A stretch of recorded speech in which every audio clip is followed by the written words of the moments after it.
Chapter 9 ઇકિગાઈ સ્થિતિસ્થાપકતા અને વાબીસાબી તણાવ અને ચિંતાથી વૃદ્ધત્વને નોતરી લાવ્યા સિવાય કઈ રીતે જીવનના પડકારોનો સામનો કરવો. સ્થિતિસ્થાપકતા શું છે? સ્પષ્ટ ઇકિગાઈવાળા દરેક લોકોમાં એક સમાનતા અવશ્ય હોય છે કે ગમે તે થઈ જાય તે લોકો પોતાનો જુસ્સો અવશ્ય જાળવી રાખે છે. તેઓ ક્યારેય આશા ત્યજી નથી દેતા. એક પછી એક સમસ્યાઓ આવતી રહે કે આખી બાજી જ તેમનાથી વિપરીત પડેલી દેખાતી હોય તે લોકો ક્યારેય પ્રયત્ન કરવાનું છોડતા નથી. આપણે વાત કરી રહ્યા છીએ સ્થિતિસ્થાપકતાની. રેઝિસિલિયન્સ એક એવી વિભાવના કે જે મનોવૈજ્ઞાનિકોમાં પણ પ્રભાવ જમાવી ચૂકી છે. પરંતુ સ્થિતિસ્થાપકતા એટલે માત્ર ટકી રહેવાની ક્ષમતા જ નહીં. આપણે આ પ્રકરણમાં જોઈશું કે તે એક એવો દૃષ્ટિકોણ છે જે જીવનમાં તાત્કાલિક આવી પડેલી નહીં પરંતુ મહત્વની વસ્તુઓ પર ધ્યાન કેન્દ્રિત કરવાનું શીખવે છે અને આપણી જાતને નકારાત્મક લાગણીઓમાં વહી જતી અટકાવવાનું પણ શીખવે છે. આ દૃષ્ટિકોણ આપણે પણ કેળવી શકીએ છીએ. પ્રકરણના અંતિમ ભાગમાં આપણે એવી તકનીકની વાત કરીશું કે જેથી સ્થિતિસ્થાપકતાની પણ આગળ વધીને મક્કમતા પણ કેળવી શકાય.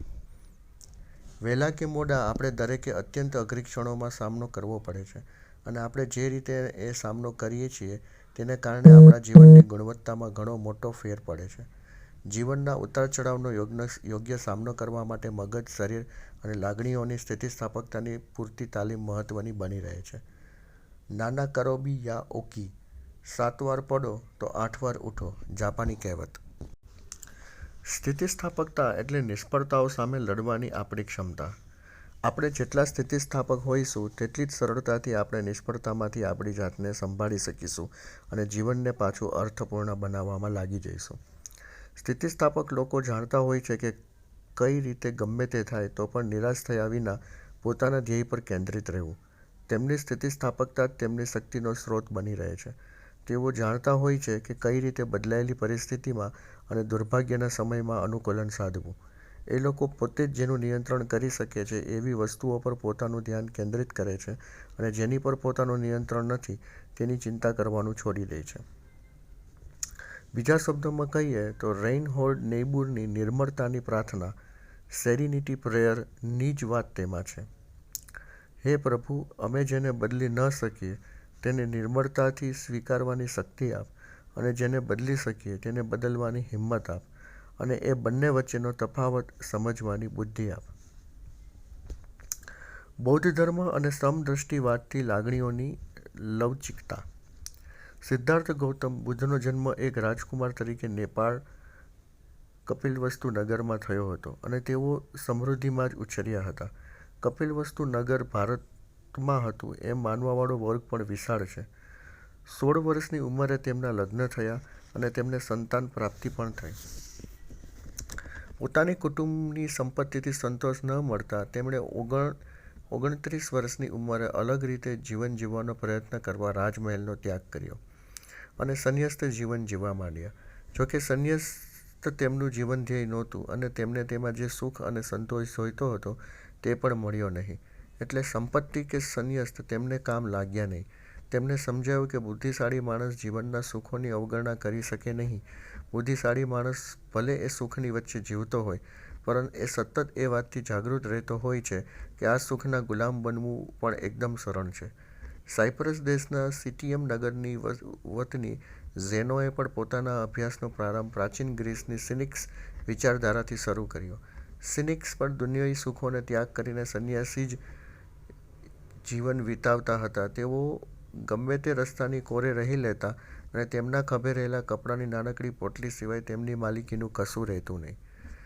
ઝેનોને પણ આ વિચારધારાથી સંતોષ પ્રાપ્ત થયો નહીં અને તેમણે તેનો ત્યાગ કરી પોતાના આગવા સમદૃષ્ટિવાદ સ્ટોઇસિઝમ ની સ્થાપના કરી. તેના કેન્દ્રસ્થાને એ વિચાર છે કે જ્યાં સુધી માત્ર જીવનના સુખ માણવાનો વિચાર તમારા જીવનનું નિયંત્રણ ન મેળવી લે ત્યાં સુધી જીવનના સુખો માણવામાં કશું જ ખોટું નથી.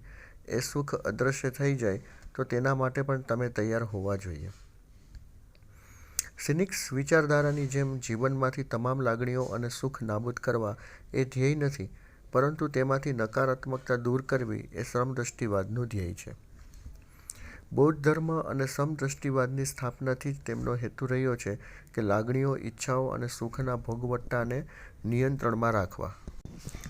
આમ તો બંને વિચારધારાઓ ઘણી અલગ અલગ છે, પરંતુ એ બંનેમાં આપણા અહમનો નાશ અને નકારાત્મક લાગણીઓના નિયંત્રણની વાત કેન્દ્ર સ્થાને છે. આમ જોવા જાઓ તો બૌદ્ધ ધર્મ અને શ્રમદૃષ્ટિવાદના મૂળમાં તો જીવનને કલ્યાણકારી બનાવવાની વાત જ છે. શ્રમદૃષ્ટિવાદ અનુસાર આપણા સુખ અને આપણી ઈચ્છાઓ સમસ્યા નથી, તે બંને આપણું નિયંત્રણ ન કરવા માંડે ત્યાં સુધી એ યોગ્ય જ છે. એટલે જે લોકો પોતાની લાગણીઓ પર નિયંત્રણ રાખી શકે છે તે શ્રમદૃષ્ટિવાદ અનુસાર સદ્ગુણી માનવામાં આવે છે. સૌથી ખરાબ શું થઈ શકે તેમ છે? આપણને વર્ષોથી જેની ઈચ્છા હતી તે નોકરી મળી ગઈ છે, પરંતુ થોડાક જ સમય બાદ આપણે નવી નોકરી શોધવા માંડીએ છીએ.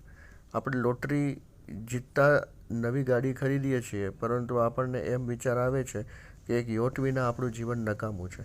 જેની વર્ષોથી સંજ્ઞા હોય તે સ્ત્રી કે પુરુષનું હૃદય જીત્યા પછી થોડાક જ સમયમાં આપણી આંખ બીજી દિશામાં ફરવા માંડે છે. લોકોની ઈચ્છાઓ ક્યારેય સંતુષ્ટ થતી નથી. શ્રમદૃષ્ટિવાદમાં એમ માનવામાં આવે છે કે આવી આકાંક્ષાઓ અને મહત્વાકાંક્ષાઓ પાછળ ભાગવા જેવું નથી. સદ્ગુણી વ્યક્તિના જીવનનો હેતુ એવો હોવો જોઈએ કે તે એવા સ્તરે પહોંચે જ્યાં ચિંતા, ભય, શરમ, દંભ અને ક્રોધ જેવી નકારાત્મક લાગણીઓને સ્થાન જ ન હોય અને સુખ, પ્રેમ, શાંતિ, કૃતજ્ઞતા જેવી લાગણીઓ જ ઉપસ્થિત હોય. પોતાના મગજને એની તાલીમ આપવા માટે શ્રમદૃષ્ટિવાદને અનુસરતા લોકો કંઈક આવું કરતા. જો તેમના જીવનમાંથી અમુક વ્યક્તિ કે વસ્તુને કે સુખને દૂર કરવામાં આવે તો સૌથી ખરાબ શું થઈ શકે તેની તેઓ કલ્પના કરતા અને તેના માટે તૈયાર રહેતા. એમ કરવા માટે આપણે નકારાત્મક ઘટનાઓ પર વિચાર કરવો પડે, નેગેટિવ વિઝ્યુલાઇઝેશન, પરંતુ તેમની ચિંતા કરવી જોઈએ નહીં. પ્રાચીન રોમના સૌથી ધનવાન વ્યક્તિઓમાંનો એક એવો સેનેકા વૈભવી જીવન જીવતો હતો, પરંતુ શ્રમદૃષ્ટિવાદને અનુસરતો હતો. દરરોજ રાત્રે સૂતા પહેલાં પોતાના જીવનમાં સૌથી વધારે ખરાબ શું થઈ શકે છે તેનો વિચાર કરવો એવી તે ભલામણ કરતો હતો. અને તે પોતે તો આવી ખરાબ પરિસ્થિતિનો વિચાર માત્ર નહોતો કરતો, તેને વાસ્તવિક બનાવીને તેનો અનુભવ પણ લેતો હતો. જેમ કે એક અઠવાડિયું નોકર-ચાકર વિના જીવવું કે ધનવાન તરીકે તેને જે ભોજન અને પીણા ઉપલબ્ધ છે તેના વિના જીવવું. પરિણામે તમારા જીવનમાં સૌથી ખરાબ શું થઈ શકે પ્રશ્નનો ઉત્તર તે આપી શકતો હતો. હકારાત્મક લાગણીઓ માટે ધ્યાન ધરવું. નકારાત્મક ઘટનાઓ અંગે વિચાર કરવો અને નકારાત્મક લાગણીઓને પોતાના પર નિયંત્રણ ન કરવા દેવા ઉપરાંત આપણે શેનું નિયંત્રણ કરી શકીએ છીએ અને શેનું નહીં તે જાણી લેવું પણ શ્રમદૃષ્ટિવાદ માટે મહત્વનું પગલું છે. એ જ વસ્તુ આપણને નિર્મળતાની પ્રાર્થનામાં પણ જોવા મળે છે. આપણા નિયંત્રણ બહારની ઘટનાઓ વિશે વિચાર કરવાથી કશું સિદ્ધ થતું નથી. આપણે શું બદલી શકીશું અને શું નહીં તેનું સ્પષ્ટ જ્ઞાન આપણને હોવું જરૂરી છે. તે જ્ઞાન હશે તો આપણે નકારાત્મક લાગણીઓને આપણું નિયંત્રણ કરતી અટકાવી શકીશું. એપિટેટક્સના શબ્દોમાં તમારી સાથે શું થાય છે તે નહીં, પરંતુ તમે તેની પ્રતિક્રિયા કેવી આપો છો તે મહત્વનું છે. ઝેન બૌદ્ધ ધર્મમાં ધ્યાન ધરીને આપણી લાગણીઓ અને ઈચ્છાઓથી પરિચિત થવામાં આવે છે અને તેમાંથી મુક્તિ મેળવવામાં આવે છે. તેમાં મગજને માત્ર વિચારોથી મુક્ત રાખવાનું છે એમ નથી, પરંતુ આપણામાં પ્રગટ થતા વિચારો અને લાગણીઓનું નિરીક્ષણ કરવાનું હોય છે અને આપણી પર નિયંત્રણ ન મેળવે તેનું ધ્યાન રાખવાનું હોય છે. આવી રીતે આપણે આપણા મગજને ક્રોધ, ઈર્ષા અને ધિક્કારની લાગણીઓથી બચાવીએ છીએ. બૌદ્ધ ધર્મમાં સૌથી વધુ વપરાતા મંત્રોમાંથી એક મંત્ર નકારાત્મક લાગણીઓ પર નિયંત્રણ મેળવવાની જ વાત કરે છે. ઓમ મણિ પદ્મે હું. આ મંત્રમાં ઓમ એટલે ઔદાર્યની ભાવના જે અહમથી મુક્ત કરે છે. મ એ ગુણ છે જે ઈર્ષામાંથી મુક્ત કરે છે. ણી એટલે ધીરજનો એ ગુણ છે કે જે જુસ્સા અને ઈચ્છાઓથી મુક્ત કરે છે. પદ એટલે એ ચોકસાઈ જે ભેદભાવથી મુક્ત કરે છે. મે એ શરણાગતિની ભાવના છે જે લોભથી મુક્ત અપાવે છે. અને હું એ બુદ્ધિ છે જે ધૃણાથી મુક્ત અપાવે છે. વર્તમાન ક્ષણ અને વસ્તુઓનું અસ્થાયીપણું. સ્થિતિસ્થાપકતા કેળવવામાં મહત્વની બીજી વાત હોય છે તો એ કયા સમયમાં જીવવું તેનું જ્ઞાન હોવું એ. બૌદ્ધ ધર્મ અને શ્રમદૃષ્ટિવાદ બંને આપણને એ જ શીખવે છે કે માત્ર વર્તમાનનું જ અસ્તિત્વ છે અને માત્ર તેની પર જ આપણું નિયંત્રણ છે. ભૂતકાળ કે ભવિષ્ય વિશે ચિંતા કર્યા વિના આપણે વર્તમાન ક્ષણને જેવી છે તેવી માણવી જોઈએ. જે ક્ષણમાં તમે વાસ્તવિક અર્થમાં જીવંત હોવ છો એ ક્ષણ એટલે વર્તમાન ક્ષણ. એમ બૌદ્ધ સાધુ થીકનાથ હંત નોંધે છે. વર્તમાન ક્ષણમાં જીવવા ઉપરાંત સમદૃષ્ટિવાદમાં તો એમ પણ સૂચવવામાં આવે છે કે આપણી આસપાસની વસ્તુઓના અસ્થાયીપણા વિશે વિચારવું. રોમન સમ્રાટ માર્ક ઓરેલિયસે કહ્યું હતું કે આપણે જે વસ્તુઓને ચાહીએ છીએ તે વૃક્ષના પાંદડા સમાન છે.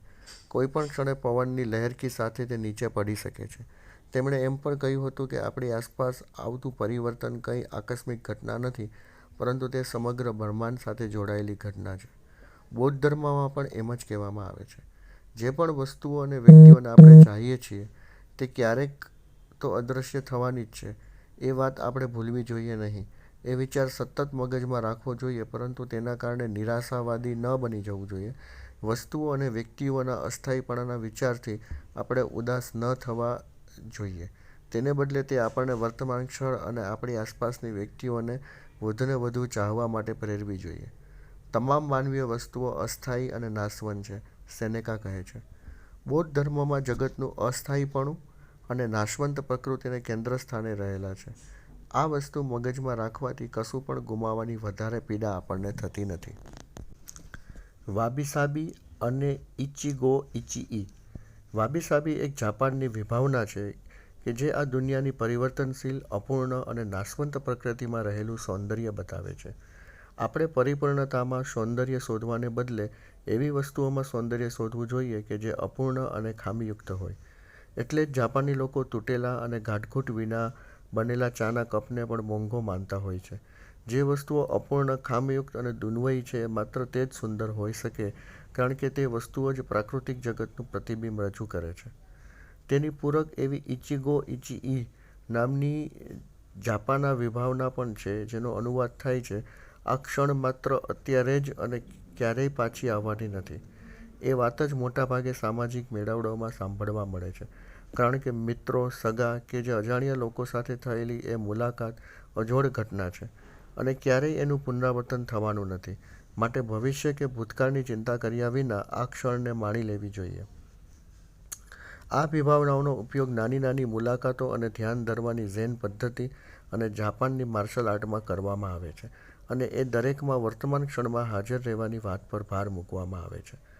પશ્ચિમમાં આપણને પથ્થરની ઇમારતો અને યુરોપના ચર્ચોમાં સ્થાયિત્વની આદત પડી ગઈ છે. તેના કારણે આપણા મનમાં એવી લાગણી આકાર લે કે કશું જ બદલાતું નથી અને આપણા સમય વીતી જાય છે.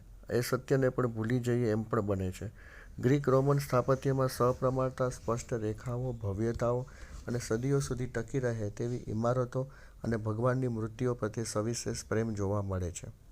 બીજી બાજુ, જાપાનના સ્થાપત્યોમાં ભવ્યતા કે પરિપૂર્ણતાને મહત્ત્વ આપવામાં આવતું નથી, કારણ કે તેને વાબી-સાબીની વિભાવના સાથે જ બનાવવામાં આવે છે. કાષ્ઠથી બનાવવામાં આવતી ઇમારતો તેને નાશવંત બનાવે છે અને ભાવિ પેઢીને તેનું પુનઃનિર્માણ કરવું પડે છે. માનવજાત અને માનવો દ્વારા સર્જિત તમામ વસ્તુઓ નાશવંત છે એમ જાપાનની સંસ્કૃતિમાં સ્વીકારવામાં આવે છે. ઉદાહરણ તરીકે, સદીઓથી ધ ગ્રાન્ડ શ્રાઇન ઓફ ઇસે નું દર 20 વર્ષે પુનઃનિર્માણ કરવામાં આવે છે. સૌથી મહત્વની વાત એ છે કે એ ઇમારતને સદીઓ સુધી સાચવી રાખવામાં આવતી નથી, પરંતુ તેની સાથે જોડાયેલી પરંપરાઓ અને રીતિરિવાજો અવશ્ય જાળવી રાખવામાં આવે છે, અને એ વસ્તુઓ આમ પણ માનવનિર્મિત અન્ય વસ્તુઓ કરતાં વધારે સમય ટકી શકે તેમ હોય છે.